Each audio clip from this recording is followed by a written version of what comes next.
আমি আল্লাহর বান্দা, আস্তাগফিরুল্লাহ, আল্লাহ মাফ করুক, আমি ছোট মানুষ হইতে পারি, আমি যেই তেরার তেরা, আমি জীবনেও ছাড়তাম না। ওই দিন যেই কাহিনী হেরা করছিল, ছাড়ছি কি লেগা জানেন?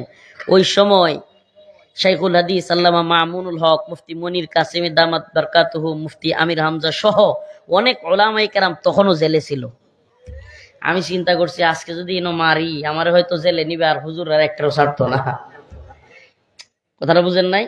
যে আজকে যদি আমি পাবলিক নিয়া তাদের উপর ছড়াও হই, এরা বলবে সরকারের উচ্চ পদস্থ গোয়েন্দা সংস্থার কাছে রিপোর্ট দেবে যে ছোট একটা যে ছাড়ছেন, এটাই তো অবস্থা বেগতিক করে ফেলতেছে, আর ছাড়া যাবে না। তখন অন্য উলামায়ে কেরাম আটকা পড়ে যাইতে পারে। এই জন্য আমরা নমনীয় ছিলাম। কিন্তু বাস্তবতা হলো 5 আগস্ট পরবর্তী সময়েও আমাকে অনেক পোলাপাইন বলতো, হুজুর কলমাকান্দা আছে, এটা ধরে লাই। পোলাপানে আমার বন্দিত অনেক পোলাপানে, হুজুর এই ওসি কলমাকান্দা আছে। 5 আগস্টের পরে ওসিদের অবস্থা এমন ছিল যে কাপড় চোপড় ব্যাগে কইরা, মানে পুলিশের পোশাক ব্যাগে কইরা লইয়া পরে বাজারে হাঁটতো, রাস্তাঘাটে হাঁটতো। এগুলো ভুলে যায় না আপনারা? তাদের জুলুমের কারণেই তাদের পরিণতি এতটাই খারাপ দিকে গেছিল যে তাদের পোশাক পাল্টাইতে হয়েছে। যারা জুলুম করে নাই, ভালো মানুষ, তারা তো ভালো থাকছে। মানুষ ভালোবাসে, মোহাব্বত করে। আজকেও আপনাদেরকে বলি, আমার পূর্বতলা থানার ওসি বলতে হচ্ছে নুরে আলম সাহেব আমাদের এখানে ছিল দীর্ঘদিন। আজকেও আমার ফোন দিছে, কয় হুজুর আমি শেরপুর আছি, দোয়া চাই, শেরপুরে আসলে ঘুরা যাবেন। আমি অবাক হয়ে গেছি, কোনো কারণ নাই, এমনিতেই ফোন দিচ্ছে। ভালো মানুষও আছে, নাই যে এমন না তো, ভালো মানুষও আছে, আলেমুল আমাদেরকে মোহাব্বত করে, সম্মান করে। হ্যাঁ, তো 8 মাস 9 মাস ছিল আমার এলাকায় পূর্বদলায়, শেরপুরে চলে গেছে, এখনো ফোন দিচ্ছে।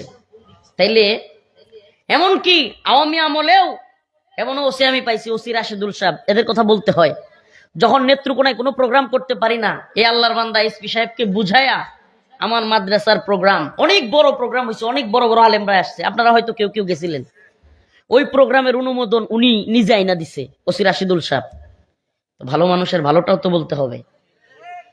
আর যারা জঘন্য করেছে, আল্লাহ তাদেরকে উপযুক্ত শাস্তি দিয়েছে।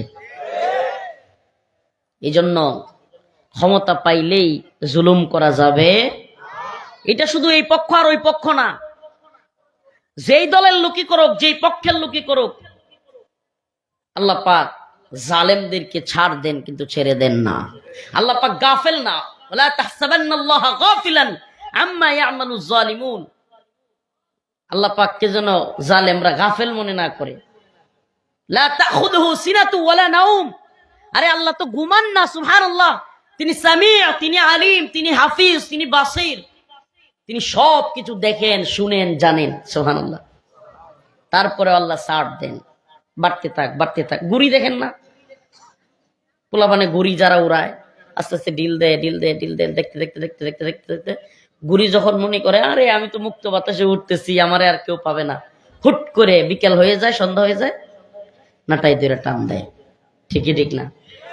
আল্লাহ পাকের সুন্নাহটাও এমন যে আল্লাহ পাক একটা সময় পর্যন্ত জালেমদেরকে উঠতে দেন, মনে করান যে তুই সব ক্ষমতার মালিক, তুই ক যে আমি অমুকের বেটি, আমি পালাবো না, তুই ক তুই অমুক মন্ত্রী, তুই ক পালাবো না, কইতে থাক, বলতে থাক। আল্লাহ বলে বলতে থাক, আমি ফেরাউনকে ধরেছি, আমি নমরুদকে ধরেছি, আমি পৃথিবীর সবচাইতে বড় দাম্ভিক রাজা বাদশাদেরকে ধরেছি। সে আল্লাহ এখনো আছেন নাকি নাই? তাইলে এখন যদি কেউ জুলুম করে, আল্লাহ তারেও ছাড়বে? কালকের মাজলুম আজকে যদি জালেম হয়ে যায়, কালকের মাজলুম জামাত বলেন, বিএনপি বলেন, আমরা বলেন, হেফাজত বলেন, এনসিপি বলেন, গতকালকেই তো আওয়ামী লীগ আমলে, গতকালকে বলতে এই তো কয়েকদিন আগে, এই সবগুলো পক্ষ মাজলুম ছিল না? মাজলুম ছিল কি ছিল না? এখন যদি কেউ মানুষের উপর জুলুম শুরু করে, সেটা যেই পক্ষেরই লোক হোক, তাহলে আল্লাহ পাক তাদের পরিণতিও দেখাবেন না? প্রিয় ভাইরা আমার, যাক, এই বিষয়ে আলোচনা ছিল না, তবুও বললাম। আমার আজকের আলোচ্য বিষয়, ইয়া আইয়ুহাল্লাযীনা আমানু ইসতাঈনু বিস-সাবরি ওয়াস-সালাহ ইন্নাল্লাহা মা'আস-সাবিরিন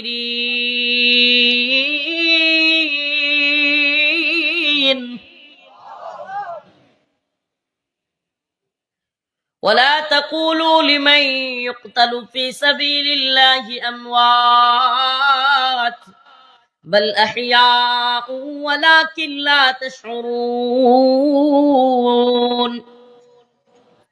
আমি মূল আলোচনায় ঢুকবার আগে আরেকটা বিষয় বলে নিই আপনাদেরকে। আপনারা জানলে কিছুটা অবাক হইতে পারে। 2026 সালের মানে প্রত্যেক ওয়াজের সিজন থাকে না, আমরা দেশে তো ওই সেপ্টেম্বরের থেকে যে সিজন শুরু হয়, সেপ্টেম্বরের 15 পরের থেকে সেপ্টেম্বর, অক্টোবর, নভেম্বর, ডিসেম্বর, জানুয়ারি, ফেব্রুয়ারি চলতেই থাকে না। আমার আজ ছুটি আলহামদুলিল্লাহ। মানে আজকের এই সব আমার শেষ সবাই সিজনের। এটা কি জানেন আপনারা? জানেন না, আমি কয়ে দিলাম। শেষ মাহফিল, মানে এখন আর রমজান পর্যন্ত কোনো মাহফিল নাই, রমজানের মধ্যেও মাহফিল নাই, রমজানের ঈদের পরে মনে হয় যে 5-7 দিন পরে 1-2টা মাহফিল আছে। তাইলে ছুটি না বাবা? আল্লাহর রাস্তায় একটু চুপ হইল। ছুটি না আমার, কি ছুটি? মাদ্রাসায় পরীক্ষা অনের পরে পোলাপানটা যখন 2-3 মাস পরে 27টা দিনের ছুটি দেয়, পোলাপানের যেমন ভাল লাগে না, আমার যেরকম ভাল লাগতেছে। এ লেগে আমি আইসাই কইছি, আমি জানি তো লোক তো হেনতে, আমি ওই রাস্তার থেকে কইছি, এই সাবধান, কোনোটা বাসি উফু দিস না। লোক একজন আছে মাইকে ওয়াজ করতেছে যে বাসি উফু দিবি না, শিক্ষা টিক্ষারও পারবি না, অমুক হুজুর তমুক হুজুর আগমন, কেউ ভাই কইস না, আমার বিপদ বলাইস না। আয়া বইছি, পরেও কইলাম না যে আপনি বয়ান করে নাই, শুনতাম আইছি।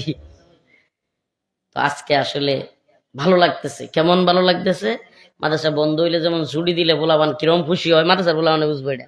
2-3 মাস পরে মাদ্রাসা ছুটি হইলে পরীক্ষা টরীক্ষা হইয়া মাথাটা যেমন আকারে আজার হয়ে যায়, হ্যাঁ আমারও এরকম লাগতেছে আলহামদুলিল্লাহ। এটা আপনাদেরকে বুঝাইতে পারবো না।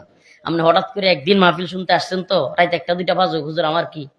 প্রতিদিন যদি এইভাবে 2টা-3টা পর্যন্ত ওয়াজ মাহফিল কইরা প্রত্যেক দিন ফজরের পরে ঘুমানি লাগে, এই সোয়ালের খাওয়ান খাইলো ফজরের পরে, জোহরের খাওয়ান খাইলো ওই মাগরিবের সময়, মানে এটার কোনো রুটিন নাই। মানুষ দিনও খায়, আমরা খাই রাত করিয়া। মানুষ রাত্রে ঘুমায়, আমরা দিনও ঘুমাই। 5-6 মাস এটা কি চলে? মানে রাত্রে ঘুমাইতেই পারি না, প্রত্যেক দিন দিনও ঘুমানি লাগে ফজরের পরে জোহর পর্যন্ত। তো এটা কি লেগে কইতেছি, আজকে শেষ মাহফিল, আমার শেষ বয়ান, এই সিজনের শেষ প্রোগ্রাম। আপনাদের কাছে কিছু কথা বলে যায়। যে আয়াতে কারিমা তিলাওয়াত করেছি, এখান থেকে মনের গভীর থেকে আজকে কয়েকটা কথা বলে যায়। নেত্রকোনাবাসী, আল্লাহ তাআলা আমাদেরকে আবারও একসাথে করলে করতেও পারেন। হায়াত মত তো আল্লাহর কাছে, কেডা কখন মারা যায় বলা যায়? বলা যায় না। হায়াত মত আল্লাহর হাতে। তো ইনশাআল্লাহ আল্লাহ তাআলা আবারও আমাদেরকে একত্রিত করুক, আমরা সেটাই চাই। দ্বীনের পক্ষে, ইসলামের পক্ষে, উম্মার পক্ষে কাজ করবার তৌফিক দান করুক, বলে না আমিন। ইয়া আইয়ুহাল্লাযীনা আমানু ইসতাঈনু বিস-সাবরি ওয়াস-সালাহ ইন্নাল্লাহা মা'আস সাবিরিন ওয়া লা তাকুলু লিমান ইউকতালু ফি সাবিলিল্লাহি আমওয়াত বাল আহইয়াউ ওয়ালাকিন লা তাশউরুন ولنبلونكم بشيء من الخوف والجوع ونقص من الأموال والأنفس والثمرات وبشر الصابرين। সূরাতুল বাকারা আয়াত নাম্বার 153 এবং 54 আয়াতে কারিমার মধ্যে আল্লাহ রাব্বুল আলামিন শহীদদের মর্যাদা বর্ণনা করেছেন। মুমিনদেরকে আল্লাহ পাক পরীক্ষা করবেন এই ব্যাপারেও বলেছেন। মানে আমরা যারা মুমিন দাবি করি, ইমানদার মুসলমান, আল্লাহ তাআলা তাদেরকে পরীক্ষা করবেন, এটা কনফার্ম। কি করবেন? অতএব কোন মুমিন যদি বিপদে পড়ে, মুসিবতে পড়ে, টাকা পয়সার অভাব অনটনে পড়ে, কিংবা যে কোনো ধরনের ঝামেলায় পড়ে, তাইলে এই মুমিন যেন এটা মনে না করে যে আমি নামাজ পড়ি, আমি রোজা রাখি, আরে খালি ঝামেলা খালি আমারই, হিন্দু বেটার কোনো ঝামেলা নাই, আরে অমুক সুদ খায় ঘুষ খায় বাটপারি করে, হের কোনো ঝামেলা নাই, হের টাকা পয়সার অভাব নাই, আর খালি ঝামেলা আমার উপরে। সুবহানাল্লাহ। প্রিয় ভাইরা আমার, আল্লাহ পাক যাকে যত বেশি ভালোবাসেন, যার ইমানের শক্তি যত বেশি, আল্লাহ তাআলা তারে পরীক্ষাও করেন তত বেশি। এই যে খুরশিদ আলম কাসেমী সাহেব, এই যে আরো বক্তা যেগুলো আছে, আইজুল হক ইসলামাবাদী সাহেব, হ্যাঁ, আরো যারা আছেন মোটামুটি, নৌ মুসলিম ওসেক বিল্লাহ নোমানি ভাই, আলী হাসান উসামা সাহেব, একসাথে জেলও ছিলাম। তো উনি থাকলে ভালোই তো, কথাটা কইলে সাক্ষী পাইতাম একজন। আল্লাহর কি কুদরত, আল্লাহর ইচ্ছা, সুবহানাল্লাহ। আমি খুব ফুরফুরে মেজাজে থাকতাম, বুঝছেন? তো খুরশেদ আলম কাসিমি সাহেব আর জুনাইদ আল্লাহ সাহেব বিকেলে আসরের পরে হেফাজতে সব নেতারা একখানো হইয়া দোয়া হইতো একটা, মানে রুমে রুমে থাকি একখানো বলতে আপনারা মনে করেন না যে মনে হয় মাডো, হ্যাঁ এইরকম সুযোগ নাই, কাছাকাছি রুমের মধ্যে থাকিয়া দোয়া হইতো আসরের পরে। হাই রে কি কান্দাকাটিটা করতো, মাশাআল্লাহ। আল্লাহর কাছে কান্দা তো ভালো জিনিস, এক একজন একবারে রোনাজারি কইরা বিশাল ব্যাপার সেবা। তো জুনাইদ আল্লাহ সাহেব আর খুরশেদ আলম কাসিম সাহেব কইতো তুই কান্দোস না কে, মানে বিশেষ করে খুরশেদ আলম কাসিম সাহেব। তো জুনাইদ আল্লাহ সাহেব কইতো রফিকে বিয়ে করছে না তো কান্ত গিয়া। তো সুবহানাল্লাহ, চিন্তা করতাম যে এই যে কলবে সালিম বা এই যে অন্তরের প্রশান্তি, এটা দেওয়ার মালিক কে? কারাগারের ভিতরে থাইকাও অন্তরের প্রশান্তি।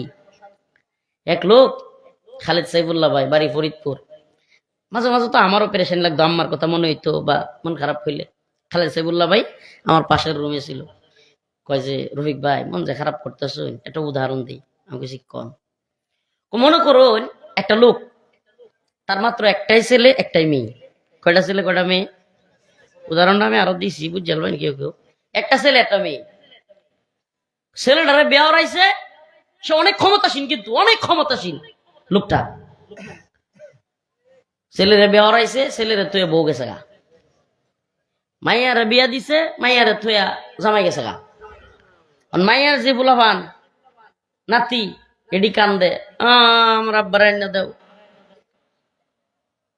পুলার যে নাতি এডি কান্দে আর আমার আম্মার আইনা দেও, কিন্তু হ্যাঁ কেউরে আইনা দিতারে না, হ্যাঁ বিরাট বড় ক্ষমতাসীন। এখন খালেদ সাইফুল্লাহ ভাই হুজুর রহিক ভাই কোন তো দেখি, এই লোকটার চাইতে অত বড় ক্ষমতাসীন হওয়ার পরেও এই লোকটা বেশি শান্তিতে আছে নাকি আমনে বেশি শান্তিতে আছেন জেলো থেকেও? আমি আমি কি রে কি কয়নি, কোন দিকে নিয়ে লাগাইতেছে কখন নেন। লোকটার বাড়ি আমরা কাছাকাছি, আমার বাড়ি ফরিদপুর, লোকটার বাড়ি গোপালগঞ্জ। লোকটা হলো শেখ হাসিনা। ছেলে বিয়ে হরাইছে জয়ের রে, জয়ের বউ গেছে গা। মেয়ে বিয়া দিছে পুতুল রে, সাইমা ওয়াজেদ পুতুল, পুতুলের জামাই গেছে গা। এখন এই বিড়ি এত ক্ষমতাসীন হওয়ার পরেও তার জামাইরে অন্ত পারে না, তার মেয়ের জামাইরে অন্ত পারে না, আবার ছেলের যে বউ আছেন হেটারও অন্ত পারে না। কন্ত নাতিনাত করে কানলে এই নানি যত ক্ষমতাসীন থাক, এই দাদি যত ক্ষমতাসীন থাক, হের অন্তরে কি শান্তি আছে? খালেদ সাইফুল্লাহ ভাই কয় রহিক ভাই কন্ত দিয়ে হেসে শান্তি আমরা বেশি না? আমরা সরকারি লোক, জেলো তাই ফাও খাই, জেলো তাই ফাও খাই, সরকারিটা খাই। প্রিয় ভাইরা আমার, বন্ধুগণ আমার, এই যে অন্তরের প্রশান্তি, এটা দিতে পারেন একমাত্র কে? আরো জোরে বলেন কে? আমি এমন অসংখ্য রিক্সাওয়ালাকে দেখেছি, এমন অসংখ্য দিন মজুরকে দেখেছি, কোটিপতিদের চাইতেও তাদের অন্তরে শান্তি বেশি। ঘুমের ট্যাবলেট খায়া সারা রাত পায়চারি কইরা ঘুরে আর ঘুমাইতারে না, কোটি টাকার মালিক। আর রিক্সা চালায়, রিক্সার মধ্যে নিয়ে বেটি তুলা বাদ দিছে, এভাবে বস্তাতে বাইন দেওয়া, ওই যে ইয়াটিয়াতে বাইন দেয়া। আমরা তৃণা মানুষই তো, কথা একবার বুঝতেছেন তো, কথা কইন যে বেটায়, কথা কইন না কে সেনামি রুনেছে। তো এইভাবে ইয়াটিয়া লুঙ্গি ডুঙ্গি দিয়ে বাইন দেয়া, তবন তবন তবন ছিলেন না, তবন টবন দিয়ে বাইন দেয়া, বেসা এনে বেটি তুলা বাদ দেয়, কেতের আইলো বই 28 খায়, ও তুড়ি খায় 28 করে ঘুমায় রে। সুবহানাল্লাহ, জাগাতি শুরু হয়েছে। এই যে প্রশান্তি, সুবহানাল্লাহ। আমাকে বলেন, এই লোকটা যদি 5 ওয়াক্ত নামাজ পড়ে, স্ত্রীকে পর্দায় রাখে, হালাল হারাম, তার তো হারামের সুযোগ নাই, কারণ সে তো রিক্সা চালায় খায়। সুবহানাল্লাহ।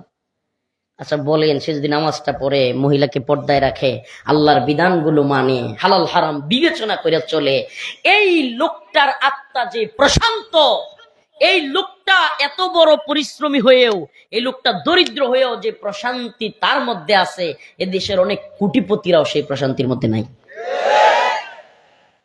এই জন্য প্রিয় মুসলিম ভাই, প্রিয় মুমিন, প্রিয় যুবক, আমার প্রিয় ভাইরা, বাবাজিরা, আপনাদের প্রতি আমাদের কথা হলো, আমরা যারা চিন্তা করি হুজুর নামাজ পড়ি কিন্তু টেহা নাই পয়সা নাই, হুজুর রোজা রাখি কিন্তু আমার ঘরে অভাব অনটন, আর অমুক লোক সিটারি বাটপারি দুর্নীতি করে, হের শান্তির অভাব নাই, টেহা পয়সার অভাব নাই, ব্যবসা বাণিজ্যের অভাব নাই। হুজুর এই দুনিয়াটা কি তাইলে আমরা আল্লাহর কাম কইরাও, দিনের কাম কইরাও, মুসলমান হইয়াও আমরা অত ঝামেলা খেয়া? আল্লাহ রব্বুল আলামিন বলেন, ওয়ালানাবলুওয়ান্নাকুম বিশাইইম মিনাল খাউফি ওয়াল জু'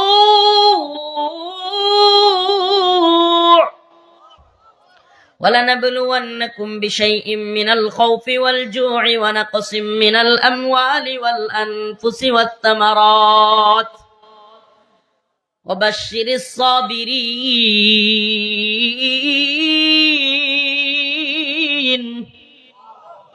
আল্লাহ রাব্বুল আলামিন বলেন নিশ্চয়ই অবশ্যই তোমাদেরকে ওয়ালানাবলুওয়ান্নাকুম, প্রথমেও তাকিদ, শেষেও তাকিদ, লামে তাকিদ, নুনে তাকিদ, অবশ্যই তোমাদেরকে পরীক্ষা করা হবে। এটা কে কয়?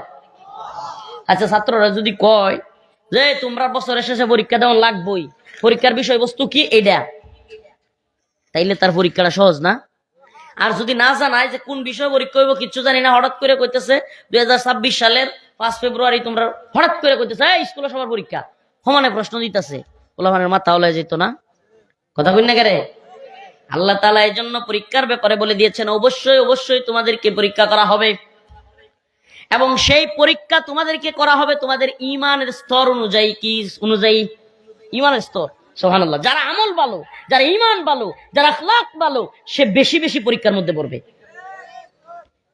প্রিয় ভাইরা আমার, বন্ধুগণ আমার, আমরা বেশি বেশি করে পরীক্ষায় পড়বো, তবে সবর করতে হবে। কি করতে হবে? আচ্ছা, আপনাদেরকে একটা ছোট্ট উদাহরণ দেই, সবরের লেভেলটা কি। সুবহানাল্লাহ। সাইরা দিব, বেশি রাত হয়ে গেছে, লম্বা সময় নিব না। ছোট্ট একটা উদাহরণ দেই। সবরের প্রতিযোগিতা, ইসবিরু ওয়াসাবিরু ওয়ারাবিতু, আল্লাহ পাক কোরআনে কারীমের মধ্যে বলছেন যে তোমরা সবরের প্রতিযোগিতা করো, ধৈর্যের প্রতিযোগিতা করো। সুবহানাল্লাহ। মুমিনের ধৈর্য তো এমন লেভেলের থাকবে। আমি কারাগারে থাকতে আফগান মুজাহিদদের কাছে এমনও গল্প শুনেছি, আফগান মুজাহিদ যারা আফগানিস্তানে জিহাদ করেছে, তাদের কাছে এমনও বক্তব্য শুনেছি যে হুজুর কি বলবো, তুরাবোরা পাহাড়ের ভিতরে কিংবা বিভিন্ন পাহাড়ে আফগানে যখন আমেরিকা একের পর এক বোম্বিং করতো, স্ট্রাইক, বিভিন্ন বোম ফেলতো বিমান থেকে, আমরা বিভিন্ন পাহাড়ের ভিতরে লুকাইতাম, ওখানে দিনের পর দিন চলে যাইতো, খাবার পাওয়া যাইত না। সুবহানাল্লাহ। কিন্তু ওই পচা রুটি, 2-3 দিনের পচা রুটি খাই আমরা থাকতাম, এরপরও পেটে অসুখ হইতো না, ঝর্ণার পানি খায় বাঁচতাম। প্রিয় ভাইরা আমার, ওই লোকগুলোর ব্যাপারে বলা হয়েছে ওয়ালা তাকুলু লিমান ইউকতালু ফি সাবিলিল্লাহি আমওয়াত বাল আহইয়া ওয়ালাকিন লা তাশউরুন। যাদের উপর পরীক্ষা করা হয় কিন্তু তারা আল্লাহর উপর অটল অবিচল থাকে, সবর করে, এক সময় তাদেরকে শহীদ করে দেওয়া হয়, এক সময় তাদেরকে কাফের মুশরিকেরা হত্যা করে, সেই ব্যক্তি আল্লাহর জান্নাতে চলে যায়। হাদিসের মধ্যে আসছে মুমিন যখন দ্বীনের জন্য জীবন দেয়, মুমিন যখন নিজের জীবনকে কুরবানি করে, এই দুনিয়ার মানুষ তাকে যদিও ব্যর্থ মনে করে, এই দুনিয়ার মানুষ মনে করে সে তো সফলতা পায় নাই, কিন্তু আল্লাহর রাসূল বলেন, আল্লাহ রাব্বুল আলামিন বলেন কোরআনে কারীমের মধ্যে ওয়ালা তাকুলু লিমান ইউকতালু ফি সাবিলিল্লাহি আমওয়াত, তোমরা তাকে মৃত বলিও না। একজন মুমিন যে আল্লাহর রাস্তায় জীবন দিয়েছে তাকে মৃত বলাও নিষেধ, সে তো শহীদ হয়েছে। মুমিনের শাহাদাত ব্যর্থতা হইতে পারে না। আল্লাহর রাসূল বলেন মুমিনের আত্মাটাকে আল্লাহ পাক জান্নাতের সবুজ পাখির মধ্যে ঢুকায়া দেন, ওই পাখিটা জান্নাতের মধ্যে যায় উড়তে থাকে, ঘুরতে থাকে, যা মন চায় খাইতে থাকে, ঘুরতে থাকে, উড়তে থাকে। জান্নাতের সবুজ পাখি। আমাদের ভাই শরীফ উসমান হাদি চলে গিয়েছেন, এই লোকটার কথা আমি প্রায় প্রোগ্রামে বলি, বলতে চাই না, ভোলা যায় না। যে ছেলেটা দেশকে ভালোবাসতো, এ জাতিকে ভালোবাসতো, এই উম্মাহকে ভালোবাসতো, এই বাংলাদেশে একটা জাগরণ তৈরি করতে চেয়েছিল বাংলাদেশ থেকে যেন জুলুম দূর হয়, একটা ইনসাফের রাষ্ট্র প্রতিষ্ঠা হয়, যে দেশে কেউ কারো উপর মামলা বাণিজ্য করবে না, কেউ কারো উপরে জুলুম করবে না, অত্যাচার করবে না। আর সেই ছেলেটাকে এইভাবে দিনে দুপুরে জীবন দিতে হইল, কষ্ট লাগে। আশ্চর্যের বিষয়, আমাদের যেই বোন শহীদ শরীফ উসমান হাদির স্ত্রী, আহলিয়া ওয়াইফ, যেই মহিলাটা আমি নিজে ছিলাম ওই দিন, যেদিন শরীফ ওসমান হাদি ভাইকে শুট করা হয় শুক্রবার সন্ধ্যার পরেই আমি হসপিটালে ছিলাম, বাইরের পাশে একেবারে ভিতরেও ঢুকছিলাম। এই শহীদ শরীফ ওসমান হাদি ভাইয়ের ভাই ভিতরে আসছে, ওনার আত্মীয় স্বজন আসছে, কিন্তু দেখেন শহীদ শরীফ ওসমান হাদির স্ত্রী কতটা পর্দানিশীল। সুবহানাল্লাহ, জেনারেল শিক্ষিত একটা যুবক, কিন্তু তার স্ত্রী এতটাই পর্দাশীল যে তার স্বামী ভিড়ের মধ্যে, বিশাল মানুষ, এখানে উনি আসেন নাই, দোয়া করেছেন ঘর থেকে, খবর রেখেছেন। আজকে সেই মহিলাটা, আজকে আমাদের সেই বোন, আজকের কথা শহীদ শরীফ ওসমান হাদি ভাইয়ের বিচারের বিলম্ব এত বেশি হচ্ছে। 5 বার তদন্ত পিছানো হয়েছে, 5 বার। ওই যে আপনারা সাগর রুনির নাম শুনছিলেন না, সাংবাদিক দম্পতি, সাগর রুনির বিচারের নামে 100 বার পিছানো হয়েছিল। আজকে আমাদের ভাই শহীদ শরীফ ওসমান হাদির বিচার 5 বার তদন্ত পিছানো হচ্ছে। আজকে না পেরে বাধ্য হয়ে সেই পর্দানিসীন মহিলা, আমাদের সেই বোন শহীদ শরীফ ওসমান হাদি ভাইয়ের স্ত্রী, আজকে ডক্টর মোহাম্মদ ইউনূসের বাসভবন যমুনার সামনে রাস্তায় আসতে বাধ্য হয়েছে। চিন্তা করেন একবার, এটা আমাদের জন্য লজ্জা, এটাই জাতির জন্য লজ্জার। যে ছেলেটা বলেছিল যে আমি জানি, আমি যে সত্য কথা বলছি, বড় বড় নেতাদের বিরুদ্ধে, প্রশাসনের বিরুদ্ধে, আমলাদের বিরুদ্ধে, ভারতীয় আধিপত্যবাদের বিরুদ্ধে যে বক্তব্য দিচ্ছি, আমি জানি হয়তো আমাকে এই কারণে শহীদ করে দেওয়া হবে, মেরে ফেলা হবে। আমি তো জানি যে আমি ছোট্ট একটা জীবন লিড করব, হয়তো অল্প বয়সে এই দুনিয়া ত্যাগ করব, কিন্তু আমার ইচ্ছা, আমার আকাঙ্ক্ষা যে আমাকে যদি মেরেও ফেলা হয়, অন্তত পক্ষে আমার বিচারটা যেন করা হয়।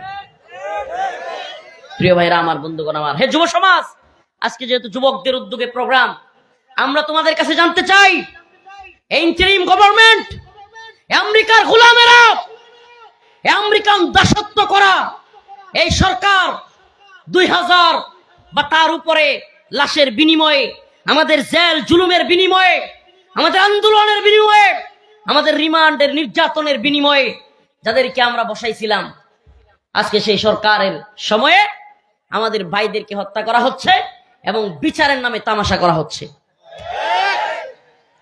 বলেন 2024 সালের 5ই আগস্ট ছাত্র জনতা বা আমরা, আমাকে তো চিনেন আপনারা, রাজপথে আমার মা, আমার শ্বশুর এখানে বসা, আমার আহলিয়া আমার শ্বশুর বাড়ি থেকে, আমার আহলিয়া আমার আম্মার কাছ থেকে বিদায় নিয়ে এরা কান্নাকাটি শুরু করেছিল, বিদায় নিয়ে রাস্তায় নেমেছিলাম। এমন অবস্থা ছিল যে ওই দিন রাস্তায় পাইলে ছাত্রলীগ যাকে তাকে গুলি করতেছে, কুপাইতেছে, পুলিশ গুলি করতেছে। এই অবস্থায় ঘর থেকে বিদায় নিয়ে বের হয়েছিলাম। মাঝে মাঝে চিন্তা করি যে এমন দিন দেখবার জন্য ঘর থেকে বের হয়েছিলাম যে আমাদের আন্দোলনের সাথীদেরকে, শহীদ শরীফ ওসমান হাদি ভাই একসাথে আন্দোলন করেছি ঢাকায় একসাথে, আজকে সেই ভাইকে এইভাবে মেরে ফেলা হলো। আর আজকে এমন একটা পর্দানিসীন বোন, আজকে তাকে রাজপথে নামতে হচ্ছে। আমি মাঝে মাঝে আমার কথায় চিন্তা করি, আমাদেরকে যদি শুট করে দেওয়া হয়, মেরে ফেলা হয়, আগামীকালকে না হয় আমাদের স্ত্রীদেরকে ওইভাবে আমাদের বিচার চাইতে গিয়ে রাজপথে নামতে হয়। এই দিন দেখবার জন্য আমরা হাসিনার বিরুদ্ধে আন্দোলন করি নাই। এই দিন দেখবার জন্য আবরার ফাহাদরা, আবু সাইদরা, মীর মুগ্ধরা জীবন দেয় নাই। ইন্টারিম গভর্নমেন্টকে আমরা সুস্পষ্ট হুঁশিয়ারি করতে চাই, ডক্টর মোহাম্মদ ইউনূস এবং তার উপদেষ্টাদেরকে বলি, যেহেতু আমাদের কথাগুলো এই ইউটিউবারদের মাধ্যমে, মিডিয়ার মাধ্যমে সকলের কানে পৌঁছায়, আমরা তোমাদেরকে হুঁশিয়ারি উচ্চারণ করি, আমাদের বোন শরীফ ওসমান হাদির এই পর্দানিসীন বোনের গায়ে যদি একটা টুকা লাগে, ইউনূসের ভবনের ইটগুলো খুলে নিয়ে আসবো আমরা। সাবধান করে দেই, আমাদের পর্দানিসীন বোন কিংবা ফিরনাস, শহীদ শরীফ ওসমান হাদির ছেলে যদি আহত হয়, তোমাদের একটার অস্তিত্ব বাংলাদেশে থাকবে না। আমাদের কথা শুধু কথা নয়, আমরা কথায় বিশ্বাসী নই, আমরা ওই বাটপার নেতা নই যারা নিজেদের দলের কর্মীদেরকে মাঠে সাইরা দিয়া নিজেরা এসি রুমে বসে থাকে। আমরা ওই শ্রেণীর লোক না, আগে নিজেরা জীবন দিতে প্রস্তুত। আল্লাহ আল্লাহ বিল্লাহ, আল্লাহর কসম করে বলি, এমন একটা দেশ চাই যেই দেশে আল্লাহ না করো খুন তো হইতেই পারে, যেহেতু আল্লাহ রসুল বলে গিয়েছেন কিয়ামতের আগে খুন খারাপই হবে, কিন্তু এই বিচারহীনতার রাষ্ট্র আমরা চাই না। এটা প্রশ্নটা শরীফ উসমান হাদির না। আমি জানি না আপনাদেরকে বুঝাইতে পারবো কিনা, আপনারা বুঝতেছেন কিনা। বিষয়টা শরীফ উসমান হাদির না, বিষয়টা জাতির, বিষয়টা এই ভূখণ্ডের মুসলিমদের, এই প্রজন্মের, তাওহীদবাদী প্রজন্মের, ভারতীয় আধিপত্যবাদ বিরোধী এই প্রজন্মের যুবকদের অস্তিত্বের প্রশ্ন। কেন আজকে শরীফ উসমান হাদির হত্যার বিচার না হইলে আগামীকালকে আরেকজন হত্যারও বিচার হবে না, আমাদেরকে মেরে ফেলা হবে, বিচার হবে না, বিচার পাবেন না আপনারা। আপনাদের আজকে বুঝতেছেন না আপনি আমরা কেন আন্দোলনটা করতে চাই, কেন আমরা এইভাবে গর্জে উঠি, কেন আমাদের ভিতরে এই আন্দোলনের কিংবা আগুনের দাবানল জ্বলে ওঠে। একটাই কারণ আপনি চিন্তা করতেছেন না, আমাদেরকে তো চিন্তা করতে হয়। আমরা দেখতেছি যে আমরা হাসিনার যে জুলুমের সময় দেখেছিলাম, সেম ভাবে আগেও খুনের বিচার হইতো না আওয়ামী লীগের লোক হইলে, এখনো খুন হচ্ছে, বিচার হচ্ছে না। তাইলে আমাকে কি পরিবর্তন দেখালেন আপনি? কয়দিন পর পর আমরা জীবন দিব? কয়দিন পর পর আমাদের ছাত্র জনতা জীবন দিবে? জীবন দিবে পোলাপান, আর ক্ষমতার জন্য নিজেরা পারাপারি করবে, হায়াসাত পূরণ করবার জন্য নিজেরা ব্যস্ত থাকবে। আমরা এরকম একটা দেশ চাই না, যে দেশে যেই খুন হোক, পুলিশের লোক খুন হোক, সাধারণ কর্মী খুন হোক, রাজনৈতিক নেতৃবৃন্দ খুন হোক, যদি খুন হয় খুনের বিচার হইতে হবে। 6 ঘন্টার মধ্যে খুনি পালায়া যায়। একবার চিন্তা করেন তো, আপনার সন্তানকে মাইরা খুনি 6 ঘন্টার মধ্যে ভারত পালায়া গেছে, কথাটা শুনলে আপনার অন্তরে কিরম লাগতো? ব্যর্থ এই সরকার, এই ব্যর্থতার দায় অবশ্যই তাদেরকে নিতে হবে। আমি উম্মার যুব সমাজকে বলি, নেত্রকোনার যুব সমাজকে বলি, প্রিয় ভাইরা আমার, আপনাদেরকে বলি, আমি কোনো এই দল ওই দল করি না, আমি গণতন্ত্র বিরোধী একজন মানুষ। কারণ কোরআনের কথা হলো সমস্ত ক্ষমতার মালিক আল্লাহ, আর যে গণতন্ত্রের ভিত্তি, যে গণতন্ত্রের সংবিধানে লেখা সমস্ত ক্ষমতার মালিক জনগণ, এই ক্ষমতা, এই গণতন্ত্র, এই গণতন্ত্রের পূজা কোনো মুসলমান করতে পারে না। অথবা আমার কোনো এই দল আর ওই দলের পক্ষে বিপক্ষে, বা এই দলের পক্ষে বলবো সাফাই গাইবো, এরকম কোনো লোক আমি না। আপনাদেরকে বলে যাই, এই যুব সমাজকে বলে যাই, আমি নেত্রকোনা সন্তান হিসেবে আপনাদেরকে বলি, যদি আমরা এই শরীফ উসমান হাদী ভাইয়ের বিচারের দাবিতে সারা দেশের 64 জেলায় আন্দোলন গড়ে তুলতে না পারি, আপনাদেরকে বলি আমাদের দেশ আবারও ওই খুনের সংস্কৃতিতে ফিরবে, যে সংস্কৃতিতে গেলে কোনো খুনেরই বিচার আমরা পাবো না। আমাদেরকে আগে ভাগে বলতে হয়, হিন্দুত্ববাদী ভারতের গোলামি। আজকে দেখেন, আপনারা তো সচেতন মানুষ, নেত্রকোনার মানুষ, শহরের মানুষ, আমি আশা করি অনলাইনে ইউটিউব, ফেসবুক বা বিভিন্ন মাধ্যমে খবরাখবর দেখেন। আপনারা শুনেছেন মার্কিন বিচার বিভাগ থেকে কিছু নথি লিক হয়েছে। নথি কি লিক হয়েছে? নথি, বিচার বিভাগ থেকে কিছু নথি, বিচারের একটা লোকের, ওই লোকের নথিতে পাওয়া গেছে যে মার্কিন প্রেসিডেন্ট ডোনাল্ড ট্রাম্প সহ, নরেন্দ্র মোদী সহ পৃথিবীর অনেক বড় বড় হুমরা সুমরা, মিলিয়নার, বিলিয়নার, যেগুলো অনেক টাকার মালিক, যেগুলো অনেক পয়সার মালিক, কিংবা অনেক প্রভাবশালী ক্ষমতাশালী, ওই ক্ষমতাশালীরা একটা দ্বীপের মধ্যে ছোট ছোট বাচ্চা মেয়েদেরকে নিয়ে দর্শন করে। নাউজুবিল্লাহ বলবেন না? নামটা খেয়াল আসতেছে না ওই লোকটা? হ্যাঁ, এপস্টিন ফাইলস, যেটা ভাইরাল হয়েছে, যেটা লিক হয়েছে আমেরিকায়। মাশাআল্লাহ, খবরাখবর রাখতে হবে। এই এপস্টিন ফাইলে আসছে পৃথিবীর এই তথাকথিত বড় বড় নেতারা, ওই এপস্টিন একটা লোকের নাম, সে একটা দ্বীপ কিনছে, ওই দ্বীপের মধ্যে পৃথিবীর বিভিন্ন জায়গা থেকে কিডন্যাপ করে করে মেয়ে শিশুদেরকে, বাচ্চাদেরকে দৈরা দৈরা ওই দ্বীপের মধ্যে নিয়ে যায়। নিয়ে যাওয়ার পরে পৃথিবীর বড় বড় মিলিয়নার, বিলিয়নার যেগুলো আছে, বিশাল বড় বড় কোটিপতি, বিশাল ডলারের মালিক, ওই ইলন মাস্ক, এরপরে পৃথিবীর সবচাইতে আরো ধনী যেগুলো আছে, এগুলো সবগুলো ওখানে নেয়। ওরা ওই ছোট ছোট মেয়েদেরকে সংঘবদ্ধভাবে দর্শন করে। নাউজুবিল্লাহ বলবেন না? সংঘবদ্ধভাবে। তাহলে আমার জানতে মনে চায়, আজকে বাংলাদেশে যেগুলো টিপ টিপ একটু টিপ পড়লেই এক পুলিশ অফিসারের চাকরি চলে যায়, একটা টিপ কাণ্ডে নেরিবাদীরা আরে লাফালাফি ফালাফালি। এই যে মনে করেন যে এরা যখন টিপ পড়ছে, এক মহিলা গায়ে পাড়া দিয়ে ঝগড়া করছে, অযথা এক পুলিশ অফিসারের চাকরি চলে গেছে। আপনাদের ভুলে গেছেন এগুলা? না মনে আছে? টিপ কাণ্ডে এক পুলিশ নিয়ে কি হয়েছিল, এই যে মুখ এখান থেকে কান পর্যন্ত, হ্যাঁ এই গেল গেল, নারী অধিকার গেল, সংখ্যালঘু নির্যাতন শুরু হয়ে গেল, এই একবারে সব গেল গেল। এখন আমেরিকার প্রেসিডেন্ট সহ ভারতের প্রধানমন্ত্রী Modi, Elon Musk, Bill Gates, এগুলা সবগুলো যে ছোট ছোট বাচ্চা মেয়েদেরকে সংঘবদ্ধভাবে দর্শন করতেছে, নাউজুবিল্লাহ। শুধু দর্শন না, এই নথি থেকে পাওয়া গেছে ভুক্তভোগী যারা মেয়েরা, এদের বক্তব্য হয়েছে যে এই দ্বীপে এমনও মেয়েদেরকে, বাচ্চা মেয়ে 11-12 বছরের বয়স, সংঘবদ্ধ দর্শন করে পেটের ভিতরে বাচ্চা দেয়া হয়, নাউজুবিল্লাহ। এরপরে ওই বাচ্চাকে পেট অপারেশন করে ছোট বাচ্চাকে বের কইরা ওই ছোট বাচ্চার যে ব্রণ আছে ওই ব্রণটাকে কাইটা সুপ বানায় খায় ফেলে। এটা কল্পনাও করা যায়? বলুন হুজুর, এটা রেফারেন্স কি, দলিল কি? আরে ভাই, মার্কিন নথি থেকে পাস হয়েছে, মার্কিন বিচার বিভাগের থেকে। এই এফস্টিন সে ভিডিও করে করে রাখছে, অনেক ভিডিও ছবিও আছে। এরা যে জঘন্য কাজ করতো, ওই এফস্টিন নামক লোকটা গোপনে ভিডিও করতো। কেন?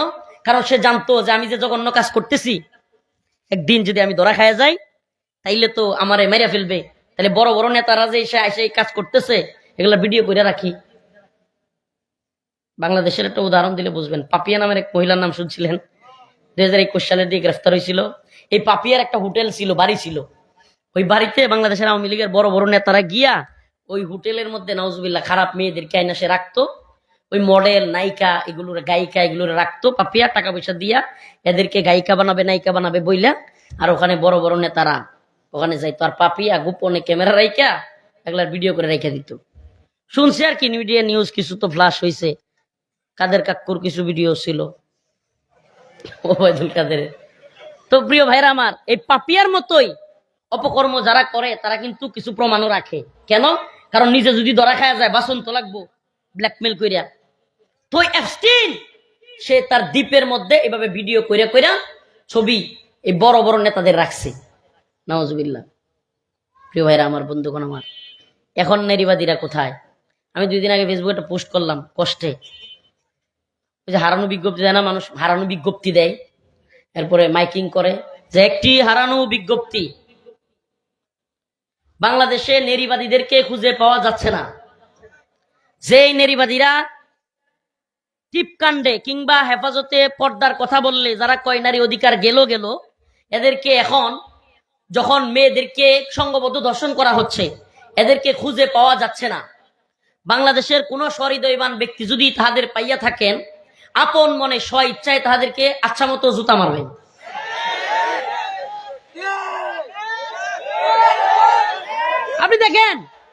আপনি দেখেন শত শত ছোট ছোট বাচ্চাদেরকে ধরে ধরে ধর্ষণ করতেছে মেয়েদেরকে। এখন এদের কারো ফেসবুক পোস্ট নাই। কেন? তাদের আব্বা নরেন্দ্র মোদীর নাম আসছে, তাদের এব্বো আমেরিকার প্রেসিডেন্ট ডোনাল্ড ট্রাম্পের নাম আসছে। এখন তাদের বাপ শয়তানের দলের এই নারীবাদী, এদেরকে কি বলবো? কাতি মাসে যে পাগল হয় না, ভন্ডার দল খুঁজবে খালি। এখন যদি শুনতেন খালি যে এফস্টিন ফাইলে, আমেরিকার ওই ফাইলে একজন তালেবান মোল্লার নাম আছে, হ্যাঁ আই দেখছো মোল্লারা কত খারাপ, হ্যাঁ আগেই বলছিলাম। দেখতেন যে একবারে এইগুলা এই যে গর্ত থেকে মাথা বাইর করে দিয়ে আগ কইরা এদেশের মিডিয়ায় প্রথম অন্ধকার, ডেইলি স্টার, আরো যতগুলো আছে, এই 71-এর চেতনা, ট্যাবলেট বিক্রি, আরো যত চ্যানেল আছে, সবগুলো মিলে এক করে লাগতো। এই গেল গেল, এই দেখো ইসলামের নামে, শরিয়ার নামে এই হুজুররা কি করতেছে, বলতো কি বলতো না? আর আজকে মিডিয়ার লাইভ টেলিকাস্ট নাই, এই বন্ডদের কোনো বিবৃতি নাই, বক্তব্য নাই। প্রিয় ভাইরা আমার, বন্ধুগণ আমার, কেন? এরা হলো এক চোখা দাজ্জাল। এরা এক চোখা দাজ্জাল। এরা পৃথিবীকে দেখায় যে আমরা বিরাট ক্ষমতাশীল, সবকিছু আমাদের অধীনস্থ, সবকিছু আমাদের হাতে, সুবহানাল্লাহ। কিন্তু যারা আল্লাহকে বিশ্বাস করে এরা এই দাজ্জালদের, এই পৃথিবীর তথাকথিত ক্ষমতাসীনদের পরোয়া করে না। এত ক্ষমতা, ভেনেজুয়েলার প্রেসিডেন্টে টুপ করে ধরে নিয়ে আসে, পারলে আফগানিস্তান থেকে তালেবানদেরকে ধরে নিয়ে যাক। মায়ের ঠেলার নাম বাবাজি। 2001 সালে শুরু হয়েছিল, 21 সালে আইসা জি হুজুর সাইরা দেমা কান্দা বসি, আর যুদ্ধ করবো না আমরা, সাইরা দেন। কাতারে গিয়া দোহা চুক্তি কইরা তারপরে এখান থেকে বিদায় নিছে। কথা বলেন না? আমেরিকা কাতারে দোহা চুক্তি কইরা প্রথমে কি কয়ে ঢুকছিল? তালেবানরা হলো জঙ্গি, সন্ত্রাসী, মৌলবাদী, উগ্রবাদী, এদেরকে আমরা নিশ্চিহ্ন করে দিব, আফগানকে জাতিকে মিশাইয়া দিব, মাটির সাথে শেষ করে দিব। এখন 20 বছর যুদ্ধ করার পরে আমেরিকান সেনাবাহিনী কয় কি সর্বনাশ, ডলারের লেগিয়া, টাকার লেগিয়া, সুখে শান্তিতে থাকবার লাগি যুদ্ধ করতে আইলাম, এখন আয়া দেখি কিরি পরিবারের কাছেও যাইতে পারি না, স্ত্রীর কাছেও যাইতে পারি না, সন্তানের কাছেও যাইতে পারি না। 20 বছর ধরে যুদ্ধ যে লাগছে আর সারে না, এই তালেবানরাও সারে না। কেমনে যাবো? এরা আইছিল ডলারের লেগিয়া, এরা তো জানে মরলে এদের বেহেশত দুজক কিচ্ছু নাই, এরা চিন্তা করে যে মরলেই শেষ। এখন মুমিন মুসলমানরা, তালেবান যোদ্ধারা তো পাহাড়ের ভিতরে, সুবহানাল্লাহ, আমি নিজে শুনছি আফগান মুজাহিদরা পাহাড়ের ভিতরে রুটি খাইতো, 2-3 দিনের পচা রুটি। কয় হুজুর তাও খাইছি, একবারে নিজের মুখে শুনছি, কয় তাও খাইছি, আল্লাহর কুদরত, বিসমিল্লাহ কয়ে খাইছি, পেটে অসুখ হয় না। তারা পাহাড়ের ভিতরে থেকে এবার যুদ্ধ করছে। আর আমেরিকান সৈন্যরা ব্রিটেন, ফ্রান্স, জার্মানি, এরপরে ইতালি, এগুলো যে নেটো জুটের সৈন্য আসছিল, এগুলা সব পাগল হয়ে গেছে। হাইরি বউয়ের কাছেও যাইতে পারি না, বাচ্চার কাছেও যাইতে পারি না, এই ডলার দিয়ে কর্ম কি, পাগল হয়ে গেছে। অনেকগুলো পাগল, পুরা ঘুরতুর পাগল হয়ে গেছে, মিডিয়ায় আসে না এগুলা। ওইদিকে পরিবারের লোকেরা, হাজার হাজার লোকেরা, সেনাবাহিনীর যারা বাবা মা পরিবার, এরা আমেরিকা আন্দোলনের নামে পড়ছে। আমাদের সন্তানদেরকে আইনা তো, আমাদের যুদ্ধের দরকার নাই। এদিকেও ঠেলা, ওইদিকেও ঠেলা, সাইরা দেমা কান্দাবাসি। এখন তালেবানরে কানাকানি গিয়া কয় তোমরা জঙ্গিও না, মৌলবাদীও না, তোমরা হইলা ফ্রিডম ফাইটার, স্বাধীনতা যোদ্ধা। কি কয়?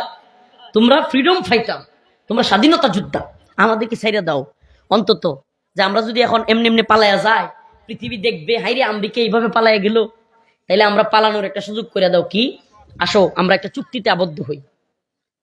চুক্তির নামে সব এই কথা কেন বললাম? মুসলমান সবর করতে হবে, দিন শেষে বিজয় আমাদেরই হবে। বিজয় কাদের হবে? হে মুসলিম উম্মার যুবকেরা, তোমাদেরকে সুসংবাদ শোনা, ইনশাআল্লাহ এই তন্ত্র মন্ত্রের কবর রচিত হবে। উম্মার যুবকদের মধ্যে অলরেডি এই গণতন্ত্রের প্রতি ঘৃণা চলে আসতেছে।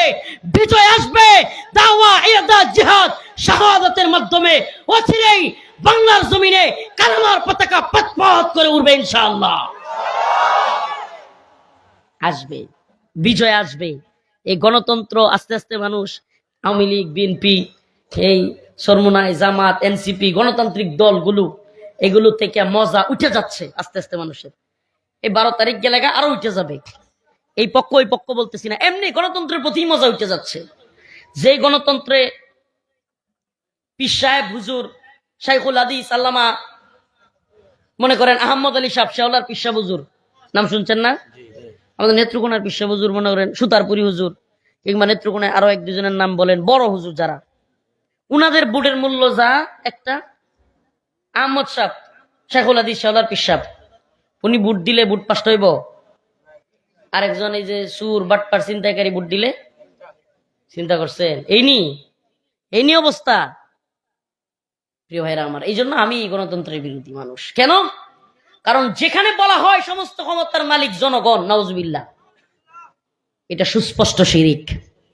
যেখানে আল্লাহর আইনগুলোকে পরিবর্তন করা হয়, সংসদে সুদের লাইসেন্স দেওয়া হয়, মদের বারের লাইসেন্স দেওয়া হয়, পতিতালয়ের লাইসেন্স দেওয়া হয়, এটা কোনো মুসলমানদের তরিকা হইতে পারে না।